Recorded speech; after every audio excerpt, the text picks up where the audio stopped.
I'm slightly worried for Ultraman Teo. I just finished episode 6 and it was entertaining, but it ended with a cliffhanger, which happened just once before. This is episode 6. I think it's only happened once before. It could happen. No, it happened twice before, actually. So we're moving into an Ultraman series that has two-part episodes, which is atypical. Kamen Rider, with its 50 to 54 episode 50 to 54 episode run, has typically featured two-part episodes since decade, double. Was it earlier than that? It could have been earlier than that. I didn't watch very much in the early Heisei era, so I couldn't really tell you. I know Kuga's first episodes were all one and done, so or for the most part, at least in the first 13 or so. Um, so I find it interesting that Teo is having kind of sequel episodes, uh, as opposed to mostly one-off episodes. And so far, there's been no like mythology or um, episodic episode. Everything's been very serialized. It's all building upon each other, and I find that to be interesting and enjoyable. But I worry that Teo is not going to find the right audience, or is not going to strike the right balance, because it's got Pucci, who is like a glorified, Japanese Ferbus, and they look like they're going to be doing something very interesting with him. I've seen scans, so I kind of know, but I don't want to say for spoilers' sake. Um, and it's interesting because even Ibuki, or Ultra, he is a very simple guy. He's very innocent, very naive because he comes from another planet, and the show is very like soft, and at least the exterior stuff is very soft. We don't have a defense force or a science patrol or anything like that. Defense team, I think is what people call it in the fandom.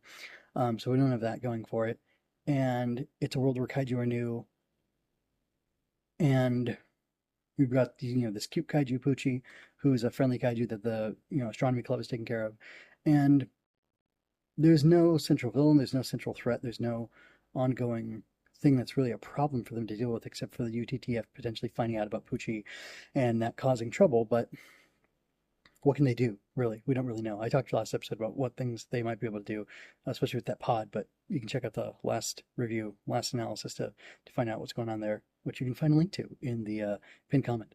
Anyway, I don't know. It's a funny show because it feels kind of like it skews young, but at the same time, well, and then this episode is a perfect example. This episode, by the way, was perfectly enjoyable, perfectly interesting. It surrounds Betchy taking care of a bunch of cats for his friend, six cats, while his friend's on vacation, and it doesn't feel like that's what it's about. It feels like it's about something deeper, and it ends up kind of being about the astronomy club coming together to help take care of Betchy. I mean, the kind of the point is that Betchy is he considers everybody in the astronomy club to be his friends.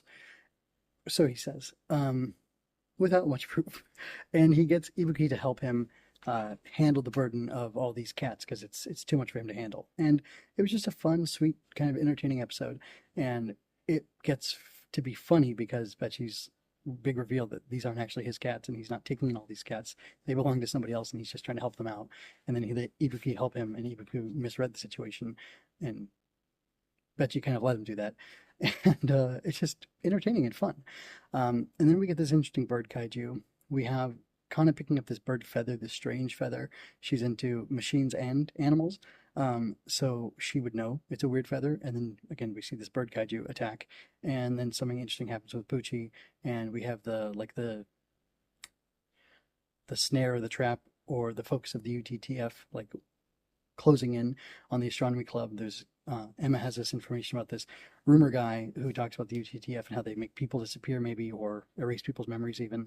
And it's interesting because while the show is a little sillier and more lighthearted, and it looks like it should be softer and just like a kids show, it has some more serious things going on in it, and it has some, I'm not going to say darker yet, but just some more serious things going on, and it's approaching the world in a very real way that I find impressive and enjoyable. And uh, I just think it's a very curious entry in Ultraman so far, and I'm thoroughly enjoying it.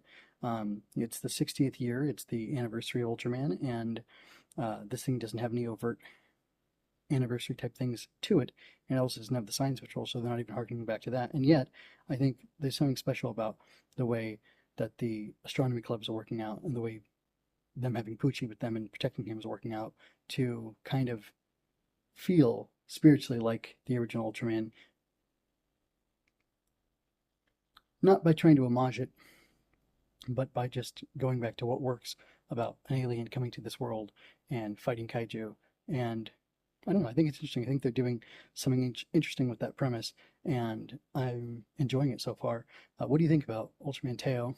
If you've gotten up to episode 6, what do you think? Are you liking it? Do you dislike it? I don't know, is it too kiddie? Is it too real? Serious? Is it too serialized? Let me know what you think. Leave me a comment, and also check my pinned comment where you can find a link to my inspector's notes where I dive deeper into this episode. Until next time, folks, this is MJ with Pension Inspection and Going Ultra, signing out.